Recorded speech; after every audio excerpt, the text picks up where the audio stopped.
오늘 주님께서 우리에게 주신 말씀은 사도행전 2장 36절에서 41절까지입니다. 우리 한 절씩 교독으로 읽도록 하겠습니다.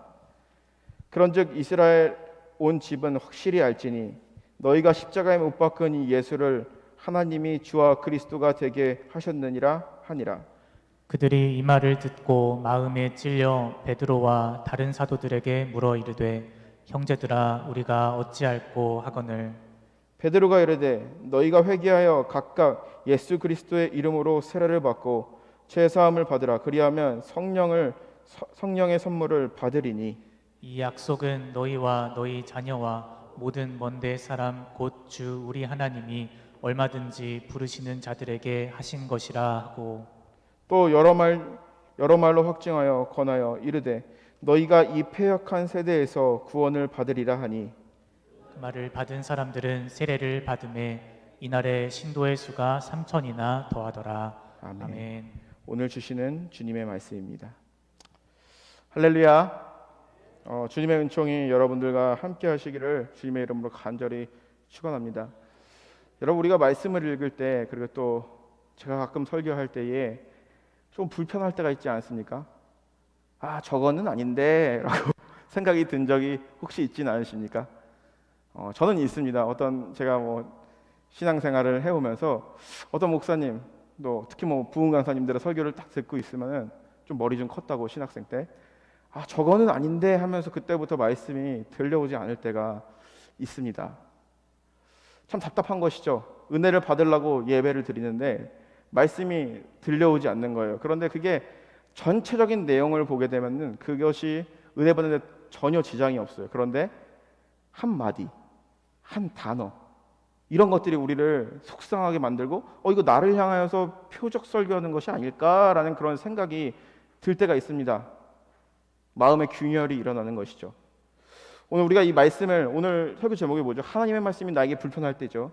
오늘 제가 하는 말씀, 그리고 앞으로 이제 제가 나누는 그 메시지가 여러분들에게 불편하게 들렸으면 좋겠습니다. 아이러니하죠? 근데 그 불편함을 통해서 주님을 만나는 귀한 은혜가 있기를 주님의 이름으로 간절히 축원합니다. 아멘. 제가 이제 한국에서 나온 대학교는요, 기독교 대학인데요. 미션 스쿨이죠. 그래서 항상 채플이 있습니다. 그래서 1년에 한 번 정도는 모든 학생들을 모아놓고 영성 수련회를 합니다. 그런데 그때 그 영성 수련을 할 때에 한 선교사님이 강사로 오셨습니다. 그런데 그 선교사님은요, 북한과 중국에서 사역을 하는 한국계 미국인 선교사님이었습니다. 이 선교사님은요, 정말 힘들게 사역을 했어요. 복음을 전하다가 공안 앞에 끌려가가지고 고문을 당하기도 하고요. 그리고 또한 여러 번 목숨을 잃을 뻔한 적도 있었습니다. 막 설교 중에 자기가 고문당한 상처 이런 것들도 막 보여주셨어요. 그러다 보니 말이 상당히 좀 거칠고 직선적이었습니다. 선교사님은요, 중국에서 자기가 당한 일들, 중국 공안들에게 당한 모진 고문들, 그리고 중국 사람들에게 당한 배신들, 1980년대 중국 상황들을 이야기하면서 중국은 아직 미개하고 가난한 나라다라고 이렇게 막 설교를 하였습니다. 그런데요, 바로 이 앞자리에 중국인 유학생들 30명이 있었어요. 그냥 한국말이 아직 서툰 한족이라면 잘 이해가 가지 않았을 수도 있어요. 말이 빠르고 그러기 때문에. 그런데 중국인 유학생들 30명이 있는데 그 중에 한 20%가 조선족이었어요. 다 알아듣는 거죠. 설교를 듣다가 한 조선족 학생이 강단 위로 올라옵니다. 목사님, 우리 중국이 그렇지 않습니다. 우리 중국을 비하하지 마십시오 라고 이야기를 합니다. 그러자 선교사님이 들어가세요. 끝까지 들어봐야 합니다. 그저 그 학생들이 계속 얘기하는 거예요. 목사님, 그렇게 얘기하지 마십시오. 우리 중국은 그런 나라 아닙니다. 들어가세요. 끝까지 들어보셔야 됩니다. 하다가 결국에는 이 중국인 유학생들이 앞에 이제 들어올 때 저녁 시간이라 빵이랑 우유를 놔줬는데 빵이랑 우유를 선교사님한테 막 집어 던지는 거예요. 그러면서 막 욕을 하면서 선교사님을 둘러싸고 그 예배를 퇴장하게 되었습니다. 그러고 나서 그때 예배를 제대로 드리지 못하고 그냥 그 예배가 끝났어요. 그냥 목사님이 와서 죄송합니다 하고 축도하고 그 예배가 끝났어요. 거기서 끝나면 다행인데 다음 날에 신문에 기독교 학교에서 영성 집회를 했는데 중국인들을 앉혀놓고 중국 비하 발언을 하다가 예배를 끝까지 못 마쳤다라는 그 사실이 세상에 알려지기 시작했습니다. 저는 그때 누구의 편을 들었을까요? 중국인 학생들의 편을 들었어요. 중국 사람들 앉혀놓고 중국을 비하하면은 당연히 안 되지. 정말 이 선교사님이 정말 미련하다. 예를 들어서 한번 봅시다. 우리가 예를 들어서 이제 부흥회를 하는데 일본 사람이 왔어요. 예를 들자면. 근데 막 한국에 대한 그 비하 발언, 막 독도는 일본 땅입니다. 막 이런 식으로 얘기하면 그 설교가 들려올까요? 안 들려오겠죠. 참 미련하다. 왜 선교사님은 이랬을까? 라는 그런 생각이 들었습니다. 그런데 요즘 들어서 그 상황을 머리에 떠올려 보면 이런 생각이 듭니다. 만약에 그 중국인 유학생들이 끝까지 그 설교를 들었다면, 아무도 그 설교를 끝까지 들은 사람은 없어요. 그런데 만약에 그 사람들이 끝까지 그 설교를 들었더라면은 성령께서 감동하셔가지고 그들에게 뭔가 변화를 일으키지 않았을까? 그러면서 제 자신이 생각이 났어요. 가끔 가다가 예배를 드릴 때 뭔가 불편한 내용이 나에게 딱 꽂히면 그 다음부터 말씀이 들려오지 않는 거예요. 끝까지 참고 견디고 그 설교를 들어봤을 때 어떠한 결과가 일어났을까? 요즘에 에즈베리 신학교에서 부흥운동이 일어난다고 합니다. 그것처럼 그러한 역사가 일어나지 않았을까라는 그러한 상상을 해봅니다. 즉, 이 메시지를 통해서, 이 예화를 통해서 제가 경험한 것을 통해서 여러분들에게 알리고 싶은 것은요, 우리를 불편하게 하는 것들이 많습니다. 때로는 어떤 사람의 말이 우리를 불편하게 할 수도 있고, 때로는 말씀을 읽다가 나에게 그것이 불편하게 다가올 때도 있고, 목사의 설교가 마치 나를 표적하는 것 마냥 그것이 정말 불편하고 답답하고 설교가 듣고 싶지 않을 때가 있을 거라는 것이죠. 그런데 우리가 한번 기억해 볼 것이 있습니다. 그 말씀이 왜 나를 불편하게 할까? 왜 나를 괴롭게 할까? 한 번쯤은 생각해 볼 필요가 있습니다. 오늘 본문에 보게 되면요, 베드로가요 3,000명이나 넘는 사람들을요 회개시킵니다. 전도하는 것이죠. 베드로에게 성령의 능력이 임하였을 때, 그가 선포하였을 때 3,000명이나 되는 사람이 회개하고 기독교인이 됐어요. 한번 상상해 봅니다. 만약에 제가 이렇게 설교를 했는데 갑자기 3,000명이 우리 교회에 몰려온다 그러면 내가 과연 그것을 감당할 수 있을까? 그런데 베드로가 설교하였을 때는 3,000명이 모였어요. 그러면서 또 드는 생각이 뭐냐면은, 베드로가 모였을 때 그 3,000명이나 되는 그 많은 사람들을 어떻게 모았을까? 3,000명이 있는 곳에 찾아갔을까? 3,000명이 있는 곳에 가가지고 설교해가지고 3,000명이 회개한 것일까? 아니에요. 14절에 보면요, 베드로와 11사도, 12사도가 아닙니다. 11사도가 서서 소리 높여 유대인들에게 선포했다라고 합니다. 즉 11명이서 하나님의 복음을 전했을 때 많은 사람들이 몰려오기 시작했고, 그 선포 가운데 그 설교를 듣는 사람들은요 마음에 깊은 찔림이 있었고, 그 마음에 깊은 찔림으로 말미암아 회개했고 성령을 받는 그런 축복을 얻게 되었다라는 것이죠. 그런데 면밀히 우리가 사도행전 2장 말씀을 분석해 보면은 베드로의 설교는요 그닥 재미있는 내용의 설교도 아니고 그닥 흥미로운 내용도 아니었어요. 2장의 말씀을 보게 되면요, 요엘 선지자의 예언이 지금 이루어졌다. 그리고 너희들이 생각하기에 이스라엘의 왕 중에 다윗이 가장 위대한 사람이라 보지만 다윗은 이미 무덤에 있어.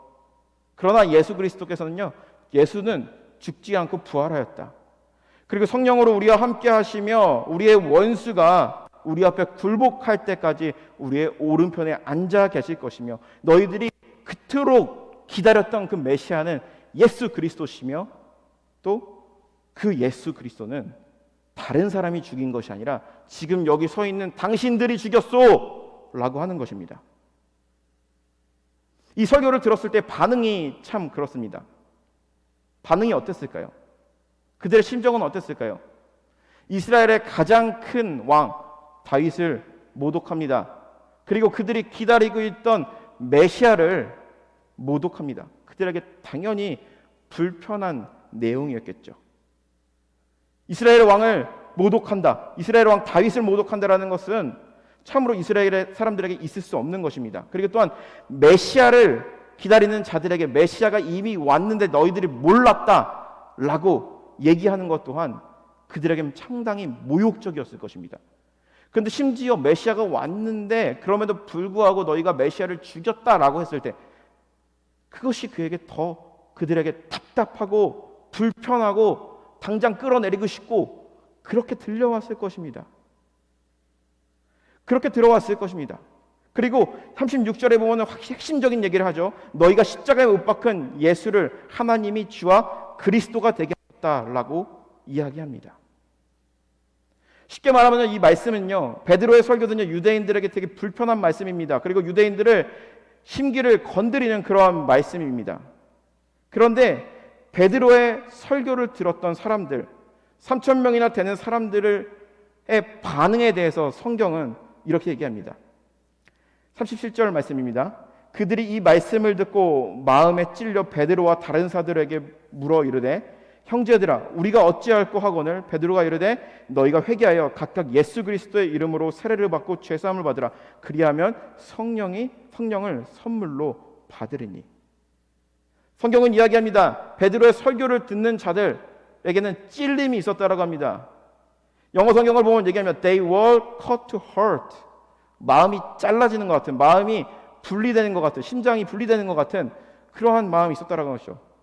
즉 깊은 찔림이 있었다라는 것은 바로 무엇입니까? 마음이 불편했다라는 거죠. 그런데 그런 찔림 가운데 그러한 마음이 잘려지는 것 같은 그런 아픔 가운데 그들은 하나님을 찾습니다. 우리가 어찌할꼬? 우리가 메시아를 죽였는데 어떻게 합니까? 라고 베드로에게 간절한 마음으로 그에게 물었을 때에 그들에게 구원이 임했던 것입니다. 성령이 그들에게 임했던 것입니다. 성경을 보게 되면 이와 비슷한 스토리가 하나가 더 있습니다. 광야에서 외치는 자의 소리 누구입니까? 세례 요한입니다. 세례 요한이 회개를 선포할 때 듣는 사람들이 자신의 죄를 자복하며 자신의 죄를 입으로 시인하였다라고 얘기합니다. 헬라어로는 에코 소몰로게라고 하는데 이 말은 바로 무엇이냐면 자신에 있는 이 모든 것을 끌어내다, 자백하다, 진술하다라는 그런 의미를 가지고 있습니다. 즉 그들이 세례를 받을 때에 자신들이 지었던 모든 죄를 입으로 시인하며 정결해지고 깨끗해지려고 하였습니다. 그렇듯이 그리스도의 복음이, 하나님의 말씀이 그들에게 전해졌을 때 순간 그것이 그들에게는 불편하고 어렵고 답답하게 들려올지 모르겠지만 그 작은 구멍과 같은 그 찔림이 그것이 균열이 되어서 마음에 있던 죄악과 이 모든 것들을 쏟아놓는 그러한 역사가 일어났다라는 것이죠. 어떠한 유리그릇이 있습니다. 유리그릇이 있는데 그 유리그릇에 균열이 갑니다. 크릭이 가요. 그러면 이게 조금 이따 깨지겠죠. 그렇듯이 죄로 가득한 마음 가운데, 불신으로 가득한 마음 가운데 복음이 그들에게 다가왔을 때 찔림이 있습니다. 당연히 아프겠죠. 당연히 답답하겠죠. 하지만 그 깨진 그 틈을 통하여서 그것이 성령의 능력으로 완전히 부서졌을 때 내 안에 있는 죄악이 완전히 쏟아져 내리며 그 안에 성령으로 채워지는 역사가 베드로가 설교했을 때 있었다라는 것이죠. 이것이 바로 복음의 능력입니다. 복음의 헬라어로는 디나미스라고 합니다. 디나미스는 바로 무엇입니까? 디나미스의 어원이 되는 것은 바로 다이너마이트입니다. 다이너마이트는 어떤 것인가? 작은 폭탄인 것 같지만 이것은 엄청난 파괴력을 가지고 있어요. 복음은 하나님의 능력, 구원의 능력이라는 것은 마치 작은 것 같지만, 마치 내 삶에 불편함을 주는 것 같지만 이것이 역사하였을 때는 우리의 삶을 바꾸고 우리의 모든 죄악을 쏟아놓게 하고 하나님께로 가게 하는 그러한 능력이 있다라는 것이죠. 하나님의 말씀이 우리에게 찔림으로 다가올 때, 하나님의 말씀이 우리에게 불편함으로 다가올 때 우리는 곰곰이 생각해 볼 필요가 있다라는 것이죠.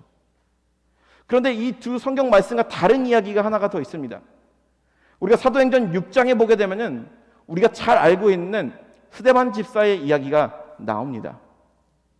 유대인들은 예루살렘의 교회가 점점 커지기 시작하자 유대인들은 경각심을 느꼈습니다. 그래서 교회를 잔멸하기 원했어요.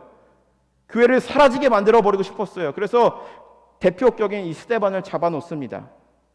그래서 스데반을 공회에 세워요. 그러면서 스데반이 사람들 앞에서 증언을 합니다. 변론을 합니다. 쉽게 말하면 설교를 해요. 그 설교를 들었을 때 사람들의 반응은 어땠을까요? 베드로가 설교했을 때와 마찬가지로 마음에 찔림이 있었다라고 합니다. 그런데 끝까지 읽어봐야 됩니다. 그들이 이 말씀을 듣고 마음이 찔려 그를 향하여서 이를 갈았다라고 얘기합니다.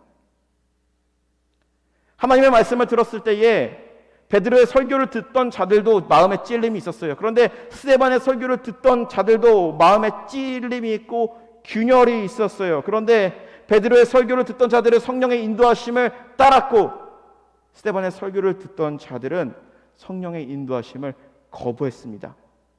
그 불편함을 분노로 표출했습니다. 그래서 그를 향해서 돌을 던졌고 그로 인해서 많은 기독교인들이 해산됐고 교회는 해체될 위기에 처해 있었습니다. 그런데 이야기가 이것으로 끝난 것이 아닙니다. 스데반이 죽는 순간에 자신을 향하여서 돌을 던지는 사람들을 향하여서 이렇게 기도하죠. 그들의 죄를 그들에게 돌리지 마옵소서.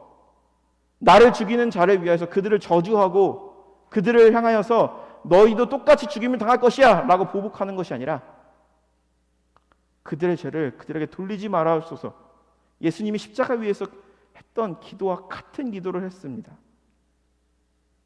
이것은 그냥 예수에 미친 사람이라고 생각할 수 있겠죠. 하지만 그의 메시지, 그의 기도하는 모습이 또 한 사람에게 마음의 균열을 일으키기 시작합니다. 그는 바로 누구입니까? 다메섹 도상에서 예수님을 직접 만났던 사도 바울입니다. 아마 성경에는 그 자리에 바울이 서 있었다라고 이야기하지만 그것을 봤을 때 바울에게는 어떤 마음이 들었을까요? 당시에 사울에게는 어떤 마음이 들었을까요? 그렇듯 하나님의 말씀은, 하나님의 역사는 때로는 우리를 불편하게 할 때도 있습니다. 그리고 말씀을 읽을 때 성도와의 교제를 통하여서 마치 나에게 하는 소리가 마치 나를 저주하는 것 같고 나에게 불편하고 답답하게 다가올 때도 분명히 있습니다. 그러면서 마음의 균열이 가서 어떠한 사람을 향하여서 실망하거나 나를 표적하며 설교한다라고 생각할지 모릅니다. 말씀을 읽을 때 그 말씀이 나에게 불편하게 다가오는 것은 그 말씀을 몰라서 불편한 것이 아닙니다. 그것이 바로 나를 향한 하나님의 메시지이기 때문이라는 것이죠. 저도 마찬가지입니다. 교우분들과 교제를 할 때 가끔 가다가 불편한 이야기를 들을 때가 있습니다. 그런데 마음에 찔림이 있어요. 그런데 그것은 단순히 나를 표적 삼기 위해서, 나를 정죄하기 위해서 하는 말이 아니라는 것을 알고 있습니다. 그런데 우리는 어떻습니까? 순간 그 말씀에, 그 이야기에, 나를 향한 그런 비난에 우리는 때로는 무너질 때가 있다라는 것이죠. 그리고 마치 스데반을 죽였던 유대인들처럼 그 작은 균열에 그것을 분노하여서 성령의 인도하심을 따르지 못하며 살아갈 때가 있다라는 것입니다. 제가 이제 목사 안수를 이제 한 3달 정도 남겨두고 어떤 분이 저를 위해서 기도해 주셨습니다. 그분도 선교사님이셨어요. 그래서 이제 선교사님의 기도를 딱 받았는데 그 선교사님이 기도를 하고 나서 저에게 이런 얘기를 해주셨습니다. 전도사님, 이제 앞으로 광야의 길이 시작될 것입니다. 더 삶이 어려워지고 힘들어질 거예요. 저는 그 이야기를 들었을 때 기분이 좋았을까요? 나빴을까요? 별로 좋지 않았어요. 왜냐하면은 이게 인턴 과정이 한 3년 정도 되거든요. 그런데 너무 힘들었어요. 뭘로 힘들었냐면 생활고로 힘들었어요. 그러니까 미국 돈으로 한 1,000불 정도 되는 돈으로 자기가 방도 구해야 되고 그리고 또 이제 풀타임으로 사역을 하는 거예요. 1,000불 받고. 어떨 것 같아요? 아침 6시에 출근을 해서 새벽기도 하고 저녁 7시 점심도 안 사줘요. 점심도 그 1,000불 안에서 다 해결을 해야 돼요. 그런데 왜 다른 데 가면 되지 이렇게 생각할 수 있겠지만 그 인턴을 시작하게 되고 목사 안수를 받으려면 그 과정을 거쳐야 됩니다. 그리고 나서 이제 목사 안수를 받고 부목사가 되면은 집도 나오고요, 사례비도 몇 배가 뛰어요. 생활이 조금 달라지는 거죠. 뭐 엄청 잘 사는 건 아니지만. 그러면서 이제 모든 이제 전도사님들이 이제 목사가 되면 좀 달라질 거야, 소망이 보인다, 이런 기대를 가지고 나아가면서 이제 얼마 안 남았다, 3개월만 버티면 된다, 그럼 목사 안수 받을 수 있다라고 생각을 하는데, 기도를 해주면서 이제부터 앞으로 더 힘들어질 거예요 라고 이야기를 하는 거예요. 선교사님, 내가 지금까지 3년 동안 교회에서 광야의 길을 걸었는데 앞으로 또 광야의 길을 걸어가야 된다는 것이 참 그게 불편합니다 라고 얘기했던 기억이 납니다. 그래서 정말 광야의 길을 걸었어요. 목사 안수를 받고 뭐 사택도 주어지고 생활도 사례비도 많이 받았어요. 하지만 뭐 결혼을 하기 위해서 돈을 모으지 않았기 때문에 목회를 하다가 뭐 다른 저녁에는 다른 일도 하고 해서 막 하루에 2-3시간 자면서 이렇게 결혼을 준비했던 기억이 납니다. 미국에 오면은 좀 더 나은 삶을 살겠지. 근데 미국에 갔는데 교회가 없어요. 갈 데가 없어요. 그냥 회사에 취직해서 계속 일만 해야겠죠. 그게 정말 답답합니다. 목사로서 목회를 해야 되는데 일하면서 이 교회 저 교회 여기 예배 다니는 것이 뭐 좋게 말하면은 철치 리서치라고 하는데, 교회 탐방을 다니는 게 그게 참 힘들더라고요.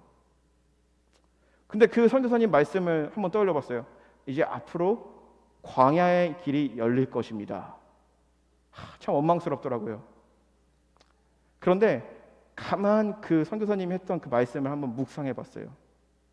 근데 광야라는 곳은 어떤 곳입니까? 이스라엘 백성들에게 광야라는 곳은 어떤 곳입니까?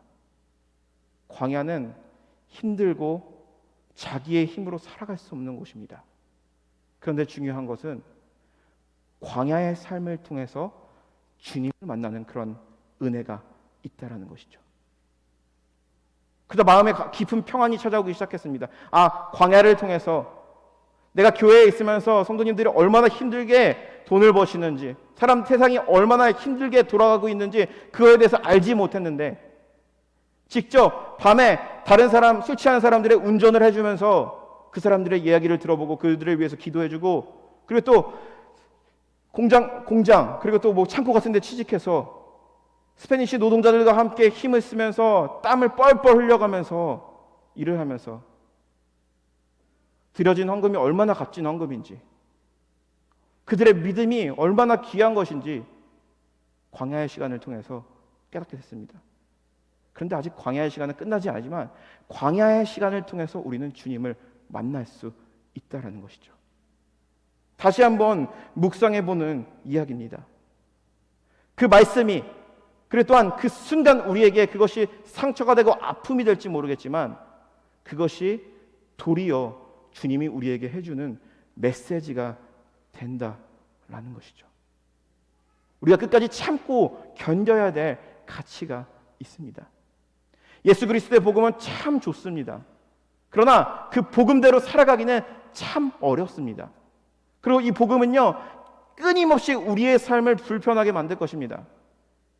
내 뜻대로 살아가라고 할 때 하나님의 말씀이 우리의 마음 가운데 불편하게 다가와서 내 뜻대로 하지 못하게 막을 때도 너무나도 많습니다. 그러면은 울면서 그것을 포기해야 될 때도 있어요. 끊임없이 불편하게 해요. 그런데 살아계시고 지금 우리에게도 역사하시는 성령의 능력을 통해서 선포되는 그 복음은요, 우리가 가지고 있는 단단한 우리의 마음 가운데 장벽을 부수시고 우리의 욕심과 모든 것을 다 내려놓게 하시고 우리 안에 성령으로 채우셔서 하나님과 동행하는 삶을 살아가게 하시는 능력이라는 것이죠. 여러분, 이 말씀이 여러분들에게 불편하게 다가왔으면 좋겠습니다. 그리고 또한 말씀을 듣거나 우리가 말씀을 읽을 때 우리에게 불편하게 다가오는 그 말씀이 단어 하나에, 그리고 또한 한 문장의 한 마디에 우리가 현혹되고 속지 않는 것이 아니라 끝까지 그 말씀을 들었을 때에 우리에게 주어지는 그 은혜를 경험하며 나아가시는 저와 여러분들이 되시기를 주님의 이름으로 간절히 축원합니다. 누가복음에 보게 되면요, 예수님이 죽고요 엠마오로 향하던 두 제자가 있었습니다. 그 두 제자는 어떻습니까? 그들이 왜 엠마오로 향했을까요? 마음에 답답함과 아픔과 괴로움이 있었어요. 어떤 아픔이 있었습니까? 자신의 스승을 잃었다라는, 예수 그리스도가 돌아가셨다라는, 십자가에서 힘없이 죽으셨다라는 그런 답답함과 슬픔이 있었어요. 그런데 예수님께서 그들 가운데 나타나셨어요. 그러면서 말씀하십니다. 성경의 말씀을 풀어주셨어요. 그런데 그 성경의 말씀이 그들에게 들려오지 않았다 그러면은 그들은 예수님, 부활하신 예수님을 알아보지 못했을 거예요. 그런데 그 말씀을 읽고 예수님과 함께 같이 머물면서 그들이 식사할 때 그들이 눈이 밝아졌다라고 성경은 고백을 합니다. 끝까지 그들이 하나님의 말씀을 들었기 때문이라는 것이죠. 여러분, 이러한 이야기가 있죠. 젊은 사람들이 많이, 어떤 가수가 한 이야기인데요, 이런 거예요. 우사인 볼트가 전 세계에서 가장 빠른 사나이입니다. 100m 경주를 가장 빠르게 달리는 사람입니다. 그런데 우사인 볼트가 왜 세계에서 가장 빠른 사람인 줄 아냐면은 그는 끝까지 결승점을 통과했기 때문입니다. 아무리 빠르다고 할지라도 1인치 앞에서 그가 넘어지고 포기했다 그러면은 세계에서 가장 빠른 사나이가 될 수 없어요. 끝까지 갔기 때문에 그는 세계에서 가장 빠른 사나이가 됐다라는 것이죠. 이처럼 하나님의 말씀이 우리에게 들려올 때에, 하나님의 말씀이 우리를 불편하게 하고 우리 마음을 괴롭게 할 때에 그 메시지를 통해서 참 주님이 나를 향하여서 원하시는 것이 무엇인지 그것을 기억하며 나아가시는 저와 여러분들이 되시기를 주님의 이름으로 간절히 축원합니다. 한 주간 하나님의 말씀을 붙들며 살아갈 때에 그 말씀이 여러분들과 저를 불편하게 작용했으면 좋겠습니다. 그리고 또한 그 불편함 가운데 내 자신이 깨어지고 세상이 주는 가짜 평안이 아닌 주님이 주시는 평안을 우리의 삶 가운데, 우리의 인생 가운데 경험하며 나아가시는 저와 여러분 되시기를 주님의 이름으로 간절히 축원합니다. 기도하겠습니다.